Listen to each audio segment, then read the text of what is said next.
Naam, karibu sana mpenzi mtazamaji kwenye maskani na Lulu Hassani leo, ambapo tunajadili labda matarajio tu mengi ya Wakenya kuhusiana na hotuba ya rais hapo mida ya saa 8:30 ambapo atakuwa na hutubia mabunge yote mawili. Na hapa Kajiado wananchi wana matarajio chungu nzima, kwa sababu wamekuwa wakifuatilia matukio mbalimbali na vile vile kuona labda utendakazi wa serikali ya Rais William Ruto. Na sasa tutazungumza nao moja kwa moja tuweze kusikia wana maoni yepi kuhusiana na matarajio yao, hususan wakati rais atakuwa anahutubia bunge la kitaifa. Tutaanza na wewe, karibia tu hapa hivi, alafu naangalia kamera, kisha tueleze labda rais leo anahutubia bunge la kitaifa na vile vile wananchi watakuwa wanafuatilia. Je, unatarajia nini? Kwa majina naitwa Imoy Ali Hassan. Tunatarajia siku ya leo kwa Rais William Ruto, tunatarajia mambo mazuri, maendeleo mingi na kurekebisha nchi, kuweka amani sawa, na tunatarajia ya kwamba yeye ni mtu wa maendeleo, na tunataka arekebishe uchumi ya nchi, kwa sababu wananchi yote wanalia juu ya njaa. Nchi iko chini kwa sababu ya uchumi imebadilika. Tunaomba aweke bidii yake ili wananchi yote afurahie uongozi yake. Sisi yote tunapenda kufuata nyayo yake, lakini nataka arekebishe nchi. Asante sana. Tupate pia maoni ya mwingine. Karibia tu hapa hivi, alafu angalia kamera. Je, unatarajia nini wakati rais atakuwa anahutubia bunge la kitaifa? Basi kwa majina ni Edward Olenyika kutoka Kajiado. Sisi ni wakaji wa Kajiado. Tunapenda rais wetu na tuna imani na yeye ya kwamba atatufanyia maendeleo mahali ambayo imebaki, kwa sababu hata kama kuna mahali imepungukiwa kidogo, tunaelewa ya kwamba muda bado iko. Tuko na mwaka 2.5 kabla anza kazi, na tumeshaona matunda, tumeshaona kama ametuletea sisi Embuseli. Kitu kingine tu tunaomba tu atuangalie kama mimi ni mtu wa Kajiado West, atuangalie pamoja na mbunge wetu wa Sunguya. At least hata sisi Kajiado West yote hatuna lami sisi. Atuwekee sisi lami, kwa sababu hiyo ndio maendeleo. Kwa hivyo tunaona akona maendeleo mzuri. Asante sana. Wacha tupate pia maoni ya mwingine hapa. Kwa kifupi tu ndio labda rais leo anahutubia mabunge yote mawili. Je, kama mwananchi wa kawaida, serikali imefikia wapi kwa utendakazi na unatarajia nini zaidi kwenye ile hotuba? Kitu ya kwanza, mimi naitwa Ramadhan. Nashukuru Mungu kwa hiyo uhai amenipatia, na nashukuru Mungu kwa kuwapa Wakenya wote afya, kwa kuwa Mungu ndio anagawa na Mungu ndio anatoa riziki. Kwa maoni yangu, vile mimi naona maisha hali mahali yamefika, tumezoea kuishi hivyo. Sasa hata hii hotuba tunangoja ndio ile tu. Lakini sasa kitu mimi ningeambia Wakenya ni tumtarajieni Mwenyezi Mungu, kwa kuwa Mwenyezi Mungu ndio yeye na ndio yeye mpaka milele. Tuache kuweka maoni yetu kwa wanasiasa. Asante. Haya, sawa. Labda karibia tu hapa hivi, alafu maoni yako ni yapi kuhusiana na hiyo hotuba na unatarajia nini hii leo? Labda na wasalimu wa Kenya na hata wenye wako kwa studio na hata Yoruba na kusalimu. Mimi matarajio yangu kwa kweli, mimi nilikuwa mfuasi sugu wa William Ruto, na nilipoenda kupiga kura mwaka wa 2022 nilipiga kura na matarajio kubwa sana kwamba nitasaidika na hii serikali. Lakini mpaka sasa kwa kweli mimi sina matarajio. Na ni kwa nini nasema sina matarajio? Niko na rafiki yangu alilipwa bibi yake akienda kujifungua 18,000, na alafu bibi alipomaliza kujifungua, wakati alipouliza akaambiwa kwamba haiko kwa system.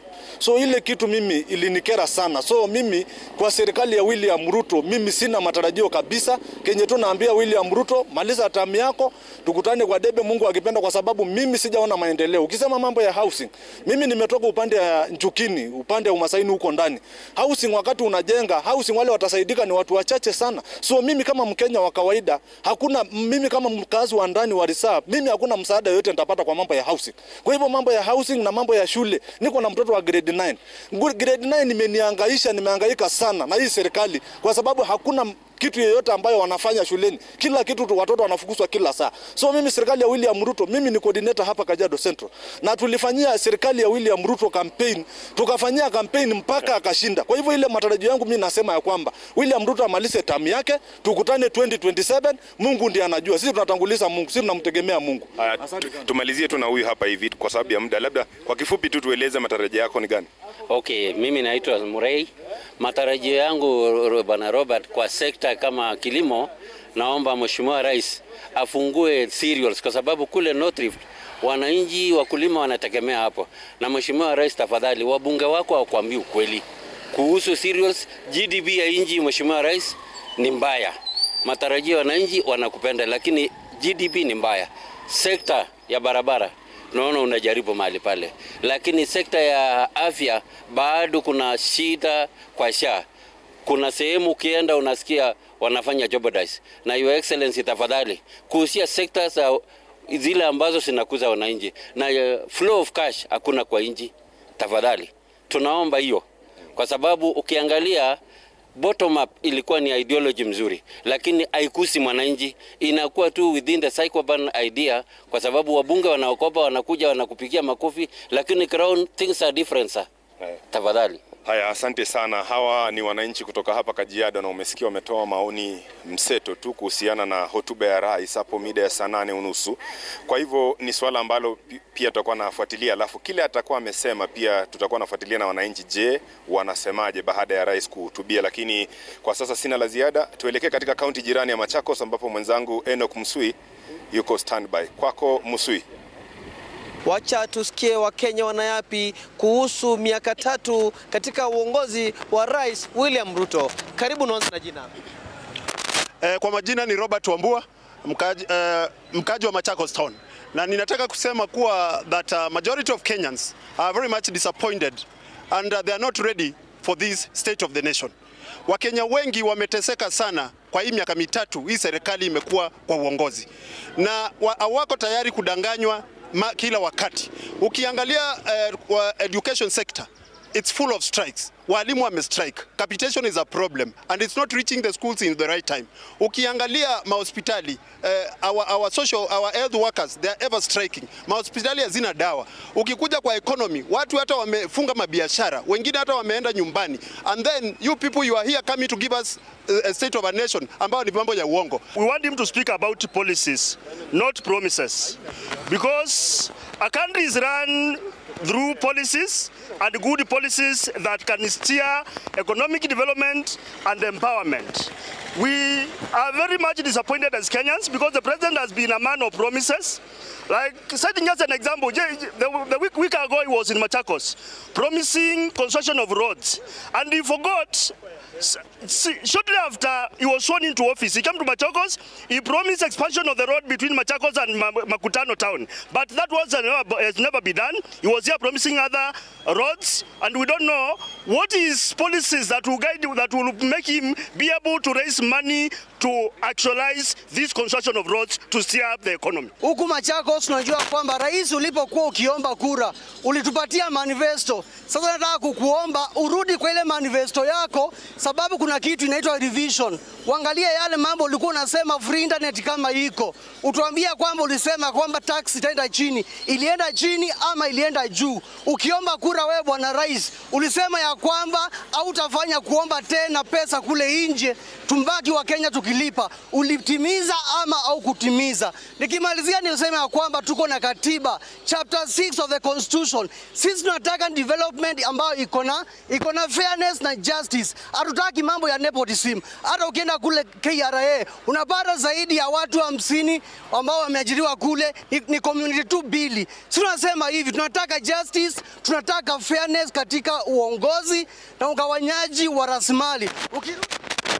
Hizo ni hisia tofauti kutoka kwa wananchi wa Machakos kuhusu utendakazi wa Rais William Ruto. Kutoka kaunti ya Machakos, mimi ni Enoch Musui.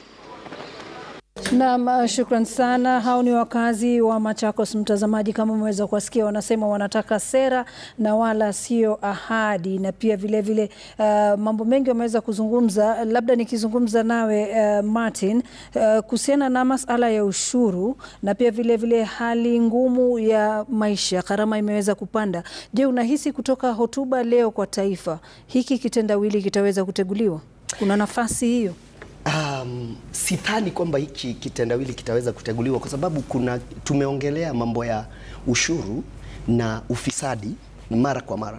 Na huwa nasema kwamba hatuko na ile consistency the vigor ama ile nguvu yenye tunaitisha ushuru nayo, usimamizi wa ushuru haziambatani. Kwa sababu vile tunachukua ushuru, kama ingekuwa ndivyo tunasimamia ushuru, then mwananchi angekuwa na nafuu zaidi. Leo kuna mabiashara nyingi sana zinafungwa za mwananchi wa kawaida. Wanafunga kwa sababu gani? Kwa sababu tumefika mahali kwamba, nimekuwa nikisema kwamba ushuru imefika kwamba tunakamua ng'ombe mwenye tumezidi kukamua bila kumpatia majani. Sasa imefika kwamba hakuna kitu kingine cha kukamua. We are over milking an over milked cow. Na sasa hakuna mahali tunaweza fika. Then wakati tunakuja pande hii ingine ya ushuru, I'm on record kwa hii show nikisema mara kwa mara kwamba Rais William Ruto hata hafai kutuachia zile tunaita legacy projects. Ile kitu na yule rais atakuja kutusaidia kwa hii Kenya, na ningeomba kwamba akuwe Rais William Ruto, ni yule atatuachia nidhamu katika idara za serikali. Public institutional discipline. Hiyo ni kitu moja hakuna. Kwa sababu saa hizi shida yenye tuko nayo mingi, na nitakupatia mfano, ni kwamba tuna uvujaji wa fedha za umma wenye umekithiri na umepita kiasi. Kwa mfano, tunasema kwamba ufisadi unachukua takriban 10% ya bajeti ya Kenya. Bajeti ya Kenya ni trilioni 4.2 up. Kwa hivyo tunasema kwamba ufisadi unachukua karibu 400 billion, bilioni 400. Zile tunafanya cash transfers kwa county government ni 400 billion. Hiyo ninamaanisha nini? Kwamba tukisimamiza ufisadi leo, tunaweza patia county zetu pesa bila kuingia kwa ile kikapu cha serikali. Na bila kuchelewa. Sasa leo tumefika mahali kwamba ufisadi ndo kila kitu. Hata wakati unatarajia kufanya jambo, kwa akili yako unajua kwamba hapa huwa tunalipa shilingi 500, lakini lazima nikuwe na 200 kwa mtu fulani. Na ndio kumjuzi nimekuwa na tetesi na mwalimu wangu kwa shuleni tukiongea mambo ya biashara, nikimwambia kwamba mnatufunza nyie na vitabu zenye zimeandikiwa New York na London, mahali systems zinafanya kazi.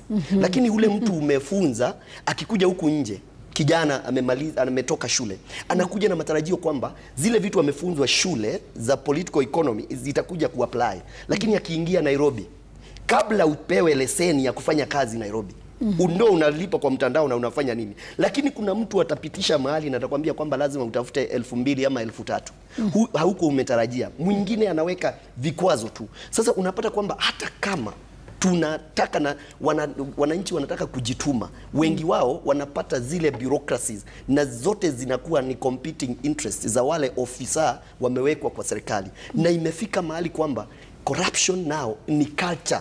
Imekuwa ni culture yetu. Hata leo mtu akiajiliwa mpaka kwa private sector, akifika tu tuseme mtu ameajiliwa hapa kwa Citizen, kabla aulize mahali watu wanabadilishia nguo ni wapi, anauliza mwenzake, anamuuliza hapa zinapatikanaga namna gani? Pesa. Hakuna motivation nyingine. Jambo lingine zenye linatuumiza ni kwamba tuko na katiba, na katiba yetu ni mzuri, lakini hii katiba yetu kuna mahali tulikosea. Ilitengenezwa na watu, ukiangalia wale watu walitengeneza, the committee of experts, wale 11 wote walikuwa mawakili. Kulikosekana watu kama political economists, kulikosekana watu kama sociologists. Kuna watu wangekuja watuambie kwamba hii katiba ndiyo mmepatia hizi vitu zote, lakini hamjasema vile mtakuwa mkikusanya pesa. Economists wangewaambia hapo, waambie kwamba kurun county 47 haitawezekana. Alafu kitu kingine, na hichi ndio huwa cha kufurahisha sana, leo sheria zetu za nchi tukitaka kuinterpret sheria, tunasema kwamba lazima ukue wakili. Umesoma, uko na degree. Hata leo tumekuwa na wengine wetu wamekuwa admitted to the bar. We expect interpretation of the law ikuwe ya watu wamesoma sana. Kabisa. Lakini wale watu wanatengeneza law ni kina nani? Wako bunge, si ndio? Wanasheria wako bunge. Tulisema nini? Sio lazima mtu akue na degree. Kwa hivyo sheria yenye inatengenezwa na mtu hajasoma, lakini ikuwe interpreted na nani? Na mtu amesoma. Just tell me how lopsided ama tunaendesha aje our economy. Kwa hivyo itafika mahali unaona venye President William Ruto anafanya difficult decision akisema kwamba tutajenga hii Talanta, tutajenga hii barabara, tutapeleka reli Kisumu. Itabidi pia afanye very difficult decision ya kusema kwamba corruption stops here. Na ikiisha, akisimamisha corruption, atakuwa amesort vitu nyingi sana, kwa sababu biashara za rejareja zitarudi. Kwa sababu saa hizi vile kuko hata leseni tu, wengi wanafanya biashara za rejareja na wakikuandikia hapo utaona ni kwamba wanafanya ni kana kwamba wako ni swara yako msituni. Juu unajificha, kuna mtu ya KRA anakuja, kuna mtu sijui Kanjo anakuja, na hata haupati profit yenye inaweza lipa hiyo ushuru, ilipe mtu wa Kanjo na ubaki na kitu ya kupeleka nyumbani. Na labda nimuulize Bi Esther, je, unahisi kwamba ushuru umeathiri kivingine biashara zenyu kwa namna moja au nyingine? Yes, uchumi umeathiri biashara kwa ushuru. Utozaji ushuru umeathiri biashara tena kwa sana, kwa sababu unapata mtozwaji ushuru. Mimi sijui ni kwa nini kila mara hawapati kuelewa. Mtozaji ushuru tuko wengi, we are so many of us. Mnatoza ushuru mkiwa wengi. Then government inafaa iangalie kwamba where does the money go? Hiyo pesa inaenda wapi?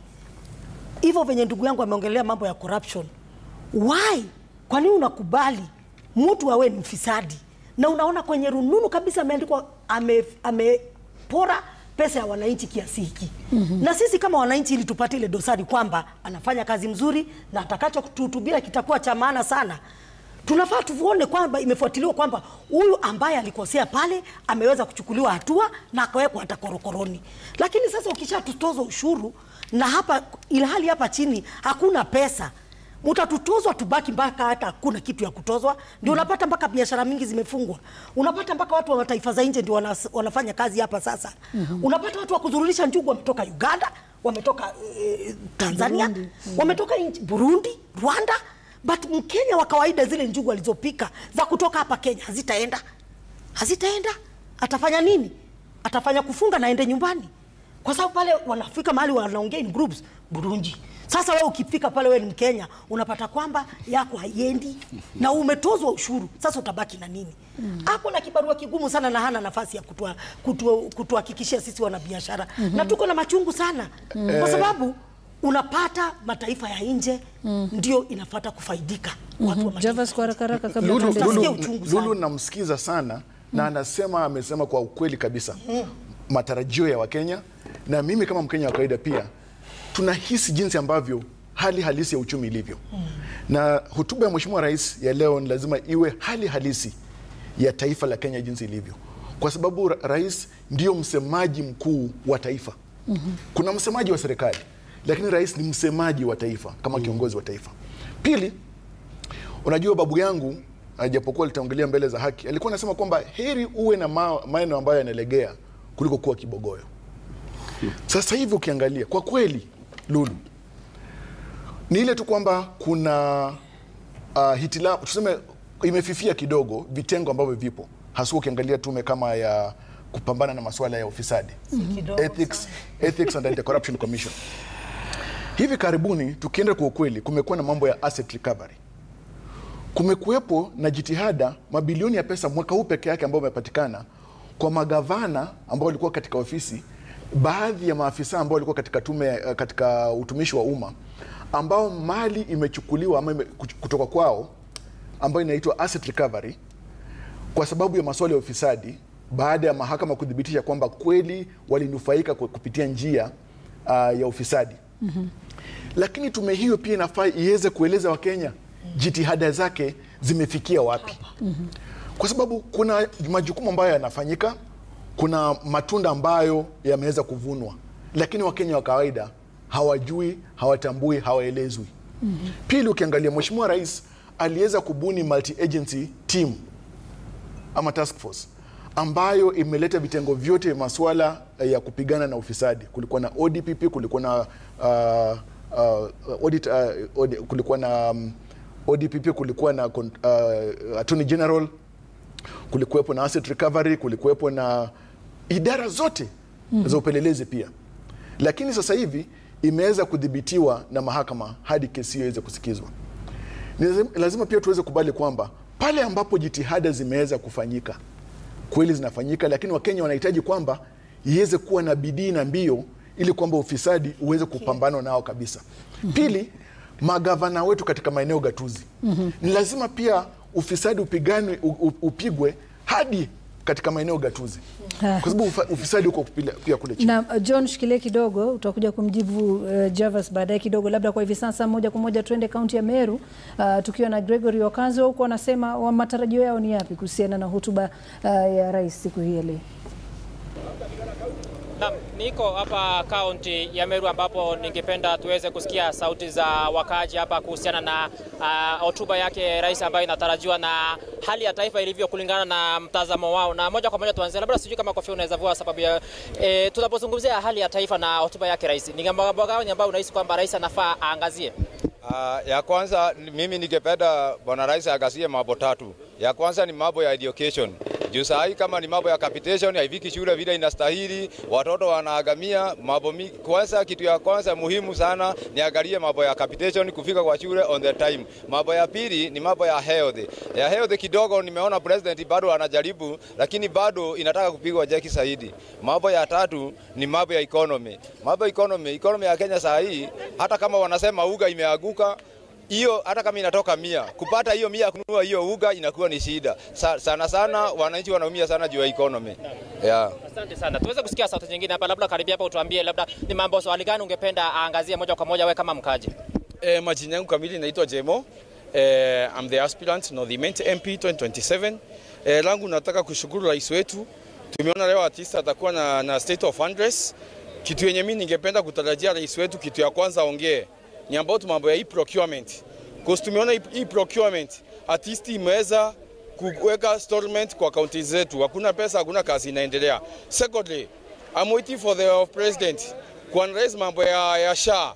Because SHA hata hakuna kitu public participation ilifanyika. Because tunaomba hata kama ni madaktari wetu, wacha hiyo public participation ikuje, juu tumeona mpaka saa hii SHA kuna pesa inalipa, but already saa hii tumeanza kuona harambee imeanza kufikia. Kitu kingine tungependa kuona rais wetu aliweza kuamuru kama ni some of the cities, kama ni hapa Meru County alikuwa ametuahidi about mambo ya dual carriage. Leo tunataka kuona rais wetu umeongea hapa Meru County kuhusu dual carriage. Hiyo ndio shinda kubwa yenye tuko nayo. Alafu kitu kingine, mheshimiwa rais, wacha viongozi, let these MPs tell you the truth of Meru County. Juu tunaona kama ni gavana wetu anatuma to Idhinkia anajaribu, na tumeona saa hii ameingia, saa hii level 5 imeturn to level 6. Kwa hivyo viongozi wetu tunataka kuona at least rais wamekuambia ukweli, si kwa hiyo machache. Meru County tunakuhitaji, na wao viongozi ma MPs wacha wakuambia ukweli, na kama hatuwataki rais wewe kuja ground wewe mwenyewe, sisi ndio tuko pale tutakuwakilisha. Thank you. Asante sana. Tuweze kusikia maoni mengine hapa, labda unaweza karibia hapa utuambie kwa kifupi tu ni masuala gani ungependa rais aweze kuzungumzia, na kwako kwa mtazamo wako hali ya taifa ikoje kwa sasa? Kulingana na mimi ningeomba rais aweze kuongelea mambo na economy, kwa sababu economy kuna vile imetupeleka vibaya na tujaona msaada yeyote akiingilia mambo na economy, kama nasikia uzito wa mwanadamu vile mwananchi vile anayopitia. So tungependa kusikia vile anashughulikia mwanadamu ama mtu katika hali ya mwananchi, kama anaweza fikiwa na hiyo uzito wake, sababu of course hiyo hali si nzuri. Atushughulikie, tusikie vile anaweza kushughulikia hiyo hali. Naam, shukrani sana. Okay. Basi kama ulivyosikia Lulu, hao ni baadhi ya wakazi kutoka hapa mji wa Meru wakitoa hisia zao kuhusiana na hotuba yake rais na hali ya taifa ilivyo kwa sasa. Basi kutoka hapa niweze kurejea kwa studio. Jina langu ni Gregory Mureithi. Naam, shukrani sana Gregory Mureithi. Kwa hivi sasa moja kwa moja tunaenda hadi katika maeneo ya bunge. Tunaungana naye Stephen Leto. Kama alivyokuarifu hapo awali, mwendo wa saa 8:30 Rais William Ruto anatazamiwa kutoa taarifa kuhusiana na hali ya taifa katika kikao maalum cha mabunge yote mawili, bunge la kitaifa na lile la seneti. Kwako Stephen Leto.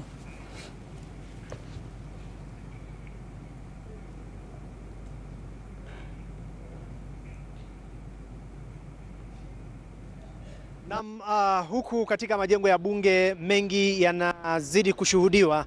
Wabunge wa bunge la kitaifa na bunge la seneti wameanza kumiminika kwa minajili ya hotuba ya rais ya mustakabali wa taifa itakayokuwa ikifanyika kuanzia mwendo wa saa 8:30 hadi saa 10:30, na mengi yanatarajiwa. Tayari tumepata kuzungumza na baadhi ya wabunge ambao wana hisia tofauti kuhusiana na mustakabali wa taifa, kuanzia usalama wa kitaifa mpaka uchumi wa kitaifa. Ikumbuke kwamba huu ndio utakuwa katikati wa muhula wa kwanza wa Rais William Ruto, na hotuba ambayo atakayokuwa anaitoa basi atakuwa pia anatoa makadirio ya kazi ambayo serikali yake imeweza kutekeleza humu nchini kwa taifa. Na bila kupoteza muda, nina mwenyekiti wa kamati bungeni David Kosing, mbunge wa Pokot Kusini. Tueleze, wewe ni baadhi ya wale wenyekiti wanaosimamia kamati za bunge za uhasibu. Tueleze, kulingana na kamati yako, ni yapi ambayo mwananchi ama Mkenya anatarajia leo kutoka Rais William Ruto? Ndugu yangu Leto, matarajio ya Wakenya wengi, mimi nikiwa mmoja wao, mimi nitasema Mheshimiwa William Samoei Ruto ambaye ni rais wetu wa taifa la Kenya anakuja bunge a happy man. He is coming to parliament a happy man, in my observation, as one of the Kenyans out of the 50-60 million. He's coming a happy man. Why am I saying that? In the last 3 years, kwa sababu this is the third time anakuja kuongelesha bunge kwa muhula wa tatu ama mara ya tatu, utapata ya kwamba kama ningepeana alama ama zile percentage, naweza kusema kwamba performance ya Ruto so far, Mheshimiwa Ruto president, so far up to now is about 70%, you know. And you know, 70% katika sekta zipi hizi? I'm looking at it as a general Kenyan, you know, and I'm going to explain in 2 minutes. Ya kwamba mimi naona Ruto is doing at 70% from when he came to now. Kwa sababu gani? Unajua ukiwa katika shule ama university ukipata 70%, you know that's an A. I'm saying that and that 30%. What is a what is a 30? What is the 30% Kenyans I'm trying to explain? Ya kwanza, you know, President Ruto has stabilized the economy. That is Leto cannot be debated. You can see it. Yeah. Look at the shilling. The shilling when Ruto was taking was about 70 shillings per dollar. 180 per dollar. Now 129. That you cannot debate. Kenyan can feel. Number two, you can see the prices of fuel. When he was taking, it was escalating like nobody's business. Now it's stable. That you can see that economy is stable. Number three, look at the food, the prices of food. When Ruto came, alisema he wants to subsidize production. Many Kenyans did not understand, you know, and so he addressed the issues of fertilizer, he addressed issues of seeds. And 3 years, look, the prices of food is okay. Look at the entire country, and of course, you know, Ruto is lucky. President Ruto is lucky. Why? Because rain is almost all over the country, you know, and maybe you can say that is his blessing. Number three, Leto, which you can see, and that account to 70%, there's a lot of feeling of, you know, one Kenya, you know, unity of our country, inclusivity. Look at cabinet. You can see the entire country is in cabinet. Yes, maybe I cannot see somebody from my community, but maybe in the next reshuffle, we will have a Pokot also in that cabinet. But if you look at the picture so far that you can see actually that there is an entire country. And therefore I will say that Ruto is coming to parliament, to address parliament as a happy man. But what he should not forget, which is now the 30%, which accounts to the 30% I'm thinking. Number one, Kenyans want Ruto in these 1.5 years or 2 years remaining to make SHA work. This thing called SHA, my brother. Bima ya afya. Yeah, bima la afya, lakini Wakenya wote hata my constituency wanaelewa what is SHA, although it's an English word. I would expect that the president will now focus his energy on that thing called SHA. SHA, because it is touching every Kenyan. Hiyo ndio Wakenya bado wanasema bado kwa changamoto. And what is my thinking, Leto? My thinking is this, which I want to tell the people in executive who helped the president. And beginning with Mheshimiwa Duale, who is the minister for SHA or health, that SHA is like an ATM machine. Leto, listen. And I want the people, the bureaucrats to listen, executive to listen, the people who help the president to listen. Don't explain. Make it work. Yes. It is just like an ATM, Leto. If I go now to my bank, I put my ATM machine, right, and I press in my 2,000 shillings, and my 2,000 shillings come. When I come to you, I'll tell you I have gotten my money. So I'll tell you that ATM machine is working. It is the same to SHA. If I go to hospital and I can pay using SHA, you don't need to explain. I'll just come and say it is working. The problem is most Kenyans, when they go to the hospitals, I know there's part of registration, but I will ask Mheshimiwa Duale, I will ask the bureaucrats in the Ministry of Health, please help the president. Make this thing called SHA work. Don't explain too much. Let a Kenyan go to hospital, pay, right? And when the bills are paid using that SHA ATM card. A Kenyan comes out and says, oh no, it's working. And that is the end Leto. So I would say that accounts for what I may say, 30% of what Ruto needs to do. What again also infrastructure. President needs to pay attention on this road issue. And look at this road from here to the now well-known Rironi, Mau Summit Road. The busiest artery, we have 3 arteries in this country. We have the Mombasa Road artery, we have the Eastern artery, which is going to Thika, and we have the Northern artery, which is now the Nakuru. The busiest artery in this country is the Western artery, which is the Nakuru way. And now we are going to December. You will find that people sleep on the road. That's a very busy road. That is again what I will say, that still a serious challenge to the president. I know the president has now gotten somebody to do that road. We are expecting that Leto by next year, by next Christmas, people will be going, watu wanaenda kwa hiyo barabara kwenda Eldoret, kwenda Nakuru, kwenda Pokot, kwenda Kisumu. They will be going safely because President Ruto needs to concentrate on that road. Because that is our biggest problem in terms of transport now. Well, yes. Asante. Yes. Asante. Because of time, yes. Mbunge wa Pokot Kusini na mwenyekiti wa kamati ya uhasibu, yes. Thank you for speaking to Citizen TV. Yes. As we also get to hear what other members of parliament. All the best in the afternoon session. Tunaye pia mbunge maalum Hamida Kibwana. Tueleze tu matarajio yako ni yapi leo, kwa sababu mwaka uliopita tuliona Adani ikitemwa. Je, leo wewe unapofika ama utakapoketi kule watarajia nini? Natarajia mambo yabadilike kidogo. Mambo kubadilika kwa sababu tumekuwa na issues bwana Leto. Tumekuwa na issue ya SHA, bado kulikuwa na issue kidogo ya lecturers, ya watoto wa shule university students wamekuwa na issue kwa hawajasaidika. Lecturers wenyewe hawajalipwa salary zao na mambo mengine kadhaa. Tumekuwa na landslide of course ile inaendelea hiyo Elgeyo Marakwet na mengine. Kwa hivyo rais yuko na changamoto kubwa kwa yeye kuweza kutekeleza, lakini haya yote sio kwa rais peke yake, na sisi pia tunafaa kumsupport kama wabunge kuweza kusaidia nchi yetu. Tuangalie nchi kama yetu, tusiangalie kwa watu wengine watafanya ila sisi tuweze kufanya. Kwa hivyo matarajio yetu ni makubwa. This is wanaita hii ni yani midterm, katikati ya muhula. Je, kulingana nawe kwa 100% unampa rais Ruto ngapi? Kwa sasa wacha nimpe 60. Kwa sasa wacha nimpe 60. Kwa 40 ni gani? 40 ni yale mengine yote yamebakia hayajatekelezwa. Lakini niko na assurance kuwa watu wakimpa nafasi ataweza kutekeleza. Of course kwa sasa tunasikitika kuwa baba hayupo. Baba mtetezi, baba alikuwa kiongozi mkubwa na baba alikuwa anaelekeza nchi vizuri. Naam, Sadakta mtazamaji, amekuwa seneta maalum Bi Hamida Kibwana. Naam, na kama tumeweza kusikia ni seneta maalum Hamida Kibwana ameweza kumpatia Rais William Ruto 60%, na pia vile David Kosing amesema kwamba uchumi umeimarika, lakini swala la SHA linapaswa kushughulikiwa vilivyo. Kwa hivi sasa mtazamaji, tupumzike kidogo lakini tupate yaliyo.